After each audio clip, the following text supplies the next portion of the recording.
बिस्मिल्लाहिर्रहमानिर्रहीम। अस्सलाम वालेकुम नाज़रीन, आप यूट्यूब चैनल देख रहे हैं। मैं इमरान ख़ान हूँ। ख़त्ते की सूरत हाल में जो तब्दीली आ रही है उसके असरात पाकिस्तान के ऊपर पड़ेंगे और डेफिनेटली ये पड़ेंगे। हालात ही ऐसे हैं जो ईरान के और इसराइल के बीच में चल रहा है, पाकिस्तान उससे बाहर नहीं रह सकता। अब तक की जो इतलात है उसके मुताबिक ये है कि इसराइली फ़िज़ाइया की ईरान में कार्रवाई की इतलात आई है और ये अमेरिकन मीडिया ने इसको शाया किया है। थोड़े दिन पहले आपको याद होगा कि ईरान ने एक अटैक किया था इसराइल के ऊपर और बकौल ईरान के वो एक कामयाब हमला था, जबकि दुनिया भर में इस हमले के ऊपर बहुत ज़्यादा बातचीत हुई। अक़वाम मुत्तहिदा का एक इजलास भी सलामती कौंसिल का इस पर बुलाया गया और ईरान के दावे के मुताबिक उन्होंने इसराइल को काफ़ी नुकसान पहुँचाया। दूसरी तरफ इसराइल का और अमेरिका का ये कहना है कि उन्होंने अपने जो एंटी मिसाइल सिस्टम है या जो पैट्रियट का एक डिफेंस सिस्टम है या उनके पास आयरन डूम का सिस्टम है, उसके ज़रिए से अपने आप को प्रोटेक्ट किया है। ये उनका अपना दावा है, लेकिन ईरान के बकौल उन्होंने एक हवाई अड्डे को नुकसान पहुंचाया और दीगर कुछ जगहों को उन्होंने टारगेट किया था और ये फ़ौजी तनसीबात थी या ऐसे एरियाज़ थे जहाँ पे फ़ौज या फ़ौज से मुताल्लिका सामान था, जहाँ उन्होंने अटैक किया। अब ईरान के ऊपर इसराइल ने कहा था कि वक्त आने के ऊपर वो अटैक करेंगे। कोई एक्सपेक्ट नहीं कर रहा था कि इसराइल इस वक्त एक नई लड़ाई के अंदर अपने आप को धकेल देगा, क्योंकि अमेरिका ने इसराइल को ये कहा था कि अगर आप अटैक करने जाएंगे ईरान के ऊपर तो हम आपके साथ नहीं आएंगे, क्योंकि इसराइल के अटैक की सूरत में ईरान ने कहा था कि हम वापस जवाब तो हर दफ़ा देंगे, लेकिन अगर अमेरिका इसराइल के साथ मिलकर अटैक करेगा, हमें पता चलेगा, तो हम अमेरिका का जो बहरी बेड़ा है इस खित्ते के अंदर उसके ऊपर अटैक कर देंगे और उसको बचाना अमेरिका के लिए बहुत ज़रूरी है। तो अमेरिका को अब ईरान के ऊपर अगर बराह रास्त कोई अटैक करना है तो उसको ज़रूरत होगी ऐसे अड्डों की या ऐसी एयर स्पेस की जिसको वो इस्तेमाल कर सके ईरान के ख़िलाफ़। ख़ास तौर पे उसको इराक़ से सपोर्ट चाहिए होगी, तुर्की से चाहिए हो सकती है, पाकिस्तान से उसको चाहिए हो सकती है। और कुछ खबरें ऐसे ही अभी तक उनकी तस्दीक नहीं हो सकी, लेकिन कुछ लोग दावा कर रहे थे कि शायद अमेरिका के पास बलूचिस्तान में कोई बंदोबस्त है। कुछ लोग ये दावा कर रहे थे, लेकिन तस्दीक अभी तक नहीं हुई। ऐसी चीज़ों की तस्दीक पाकिस्तान जैसे मुल्कों में बहुत देर से होती है, फौरी तौर पे चीज़ें पता नहीं चलती। बहरहाल अमेरिकन मीडिया ने दावा किया कि ईरान में इसराइली फ़िज़ाइया की कार्रवाई की इतलात है। अमरीकी मीडिया के मुताबिक इसराइली फ़िज़ाइया की जानिब से अस्फ़हान हवाई अड्डे के करीब कार्रवाई की इतलात है, जबकि ईरानी सूबे अस्फ़हान में एयर डिफेंस सिस्टम भी फ़ाल कर दिया गया है और ईरान के वसी इलाकाई अस्फ़हान वहाँ धमाके की आवाज़ सुनी गई है। साथ ही जो शाम के असवीदा गवर्नरेट में भी धमाके की इतलात है।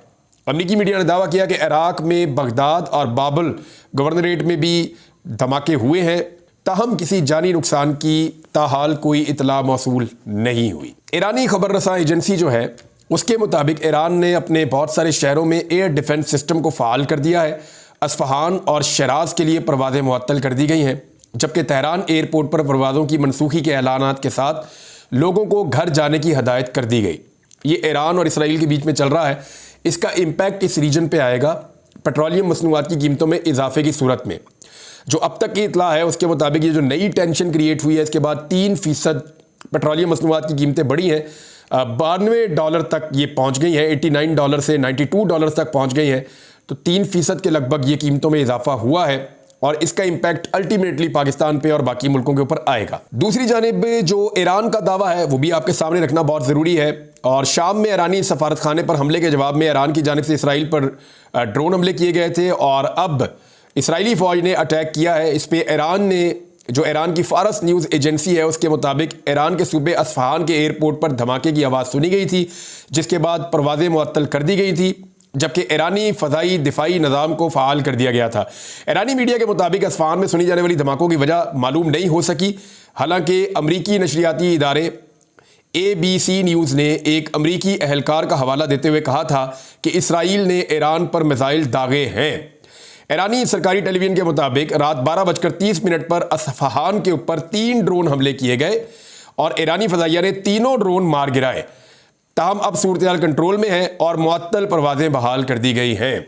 यानी ये ईरान की जानिब से है कि हमारे ऊपर अटैक ज़रूर आया है, लेकिन हमने उससे अपने आप को बचाया है। साथ ही वो कह रहे हैं कि हमारी जो जौहरी तनसीबात हैं, जो हमारे एटमी असासे हैं ईरान के, वो मुकम्मल तौर पर महफूज हैं। ईरानी जर्नल्स जो हैं वो ये कह रहे हैं कि अस्फ़हान में किसी किस्म का कोई बड़ा नुकसान नहीं हुआ और कोई नुकसान ऐसा नहीं है जिसकी इतला मौजूद हो। और फ़ौज के इस जर्नल का हवाला जो है वो बरतानवी नशरियाती इदारे में छपा है। ईरान ने फौरी तौर पर वार्निंग जारी की है और ईरानी सदर इब्राहिम रईसी ने दो टोक अल्फाज में खबरदार पहले भी किया था दोबारा उन्होंने वार्निंग जारी की है और उन्होंने कहा कि फौरी, सख्त और वसी पैमाने पर संगीन रद्द-ए-अमल होगा अगर ईरान को कोई नुकसान पहुंचा तो, और उसके लिए वो मजीद 12 दिन इंतजार नहीं करेंगे। पिछले हमले का जवाब उन्होंने लगभग 12 दिन के बाद दिया था, इस मरतबा वो 12 दिन तक इंतजार नहीं करेंगे। ये जो इसराइल कर रहा है, इससे मशरिक़ वुस्ता के अंदर लड़ाई के फैल जाने का खतरा है। अगर खुदा न खास्ता ये लड़ाई फैलती है तो फिर पेट्रोलियम मसनूआत की कीमतें आसमान पर चली जाएंगी और हालात उतने मौजू नहीं रहेंगे। खासतौर पे पाकिस्तान जैसा मुल्क जिसके पास कोई ज़ख़ीरा नहीं होता, हम पेट्रोलियम मसनूआत को बड़े पैमाने पर ज़ख़ीरा नहीं कर पाते, हमारी कैपेसिटी नहीं है, तो हम ज़्यादा इफेक्ट हो जाएंगे, क्योंकि हमने फौरी तौर पे तेल ख़रीदना होता है और आवाम को देना होता है। तो वो जो तेल महंगा मिलेगा, इस सूरत हाल में पाकिस्तान को बहुत डैमेज हो सकता है। ईरान ने कहा है कि इसराइली कार्रवाई पर फैसला कुन जवाब देने से हम बिल्कुल गुरेज नहीं करेंगे। ये ईरान ने खबरदार कर दिया है। दूसरी जानिब IMF ने पहले ही पाकिस्तान को जंगज़दा ममालिक की फहरिस्त में शामिल कर दिया है। जो एक रिपोर्ट हमारे पास मौजूद है उसके मुताबिक IMF ने पाकिस्तान को दुनिया के उन 6 जंगज़दा ममालिक की फहरिस्त में शामिल कर दिया है जो शदीद माशी दबाव का शिकार है। पाकिस्तान को, इराक को, सोमालिया को, सूडान को, शाम को और यमन को इकट्ठा खड़ा कर दिया है। ये वो मुल्क है जहां पे बहुत बुरे हालात हैं, उनके साथ पाकिस्तान को IMF रख कर देख रहा है। सूरत हाल तकाजा करती है कि हमारे जो हुक्मरान हैं वो अपना खर्चा वर्चा कम करें, पाकिस्तान के अंदर जो है वो रिफॉर्म्स लाई जाए। अगर ये रिफॉर्म्स नहीं आती पाकिस्तान में और ये हुकूमत दुरुस्त फैसले नहीं करती तो IMF का डाला हुआ बोझ पाकिस्तान के हर आम आदमी के ऊपर पड़ेगा और आम आदमी इनके गिरेबान पे हाथ डालेगा। एक और बड़ी इंपॉर्टेंट खबर है वो ये है कि इलेक्शन में जो 21 तारीख को इलेक्शन होने जा रहा है उसमें धांधली का मुकम्मल प्रोग्राम शुरू कर दिया गया है। अब कुछ इत्तलात भी आना शुरू हो गई हैं। सबसे पहले एक हल्के से कुछ ऑडियोज़ लीक हुई हैं। उन ऑडियोज़ के मुताबिक ये पंजाब का सूबाई असम्बली का हल्का है PP 147। यहाँ के जो इलेक्शन पोलिंग स्टाफ है उसको शाम 6 बजे, यानी आज जब मैं ये वीलॉग रिकॉर्ड कर रहा हूँ इस वक्त शाम 6 बजे कश्मीर पार्क जो है वहाँ की एक मलक मार्की है उसमें तलब किया गया है। जो मलक मार्की है ये मुबैना तौर पर मलिक रियाज जो इस वक्त वहाँ पे मुस्लिम लीग नून के उम्मीदवार हैं उनकी मार्की है, यानी मुस्लिम लीग नून का जो उम्मीदवार है उसकी मार्की के अंदर मुबैना तौर पे जो ऑडियो के अंदर आया है पोलिंग का जो स्टाफ है सरकारी उसको वहाँ पे जमा किया जा रहा है। और ज़रा ये भी दावा कर रहे हैं कि PP 147 के नताइज में रद्दोबदल करने के लिए प्रिजाइडिंग अफसरान समेत दीगर अमले से 40 से 50 खाली फार्म 45 दस्तखत करवा लिए गए हैं। ये खबर दी है जी शाकिर महमूद ऐवान साहब ने, जबकि हमाद अदर साहब ने भी इसके ऊपर एक डिटेल ट्वीट किया है। साथ में उन्होंने हमाद अदर जो पंजाब के सदर हैं पाकिस्तान तहरीक इंसाफ के, उन्होंने न सिर्फ ट्वीट किया बल्कि सबूत के तौर पे वो ऑडियोज़ भी उन्होंने अपने ट्विटर अकाउंट के ऊपर लगाई हैं। वो ये कह रहे हैं कि लाडला लीग का उम्मीदवार और धांधली के माहिर मलिक रियाज के शादी हाल में पंजाब हुकूमत प्रिजाइडिंग अफसरान और पोलिंग स्टाफ को इकट्ठा कर रही है। ज़राए बता रहे हैं कि फार्म 45 की दस्तखत शुदा ब्लैंक कॉपियां पहले से हासिल कर ली गई हैं। तो नाज़रीन यहाँ पे जो बड़ा ज़िंदगी मौत का मसला बना हुआ है कि जो एक इंप्रेशन बन गया ना PMLN के खिलाफ कि वो इलेक्शन जीत ही नहीं सकते और पंजाब के अंदर से वो उखड़ गए हैं, उनकी हवा उखड़ गई है, उनके पाँव पंजाब में से उखड़ गए हैं और पंजाब उनके हाथ से निकलकर इमरान खान की झोली में जा पड़ा है। इस परसेप्शन को ख़त्म करने के लिए मरियम नवाज और उसकी हुकूमत ने पूरा जोर लगा दिया है। ये पूरी कोशिश कर रहे हैं कि धांधली करके, जुड़लू फेर कर, कुछ भी करके पंजाब के अंदर होने वाले इंतखाबात चाहे कौमी असम्बली के हैं चाहे सूबाई असम्बली की नशिस्तों के हैं, उनको हर हाल में जीता जाए। पब्लिक का वोट तो सारा का सारा दूसरी तरफ है, वो PMLN को वोट डालने के लोग चक्कर में ही नहीं है। नवाज शरीफ ने आपने गौर किया होगा कि कंपेन चलाई नहीं। ये जो ज़िमनी इंतखाबात हुए हैं इनके अंदर मियाँ नवाज शरीफ ने कोई कंपेन नहीं चलाई। उसकी वजह यह है कि नवाज शरीफ साहब नहीं चाहते कि बदनामी आके उनके गले पड़ जाए। देखें ना, एक बंदा वेला है, कोई काम नहीं कर रहा, कोई ओहदा नहीं है उसके पास, वो एक सिर्फ MNA है, वजारत भी नहीं है, सिर्फ वज़ीर आला पंजाब को मशवरे देते हैं वो मशीर के तौर पे, और वो ओहदा भी उनके पास प्रैक्टिकली मौजूद नहीं है। तो एक ऐसे शख्स के लिए क्या मुश्किल है कि वो जाए और जाके अपनी पार्टी के लिए कंपेन करे, लेकिन वो अपनी पार्टी के लिए कंपेन नहीं कर रहा। उसको पता है कि अगर लोगों ने वोट डालने हैं तो उसको नहीं डालने, और अगर मियाँ नवाज शरीफ खुद वोट मांगने जाएंगे तो लोगों की मुखालफत में और नफरत में इजाफा होगा, क्योंकि मियाँ साहब ने डील करके अपने सारे बयानिए को अपने हाथों से फाड़ दिया है। अब मामला ये है कि ये जो धांधली का नया तरीक़ाकार इस्तेमाल किया जा रहा है, फार्म 45, फार्म 47, इसके बारे में भी एक हल मौजूद है और इस पे जो है वो अभी मैं आपको नहीं बताऊंगा। जो वीडियो आप कल सुबह देखेंगे, यानी 20 तारीख की सुबह या शाम को जो आप वीडियो देखेंगे, 20 तारीख को इलेक्शन से एक दिन पहले, उसमें इंशाल्लाह वो तरीकाकार आपके सामने रखेंगे जिसको अडॉप्ट करने के बाद अवाम माफिया की इस धांधली से अपने आप को बचा पाएगी। कैसे, वो मैं आपको बताऊंगा बाद में। इमरान खान साहब ने बड़ा क्लियरली कहा है कि बुशरा बीबी को खाने के अंदर टॉयलेट क्लीनर मिलाकर दिया गया है। और समाअत हो रही थी अदालत के अंदर, जज साहब ने एक और काम किया और इमरान खान ने जज नासिर जावेद राणा के रूबरू कहा कि कमरा अदालत में इजाफी दीवारें खड़ी कर दी गई हैं, ये ओपन कोर्ट वाला माहौल नहीं लग रहा। अदालत ने इस पे पूछा, इमरान खान ने बताया कि डॉक्टर आसिम यूनस ने बुशरा बीबी के टेस्ट शिफा इंटरनेशनल से कराने की तजवीज़ दी थी।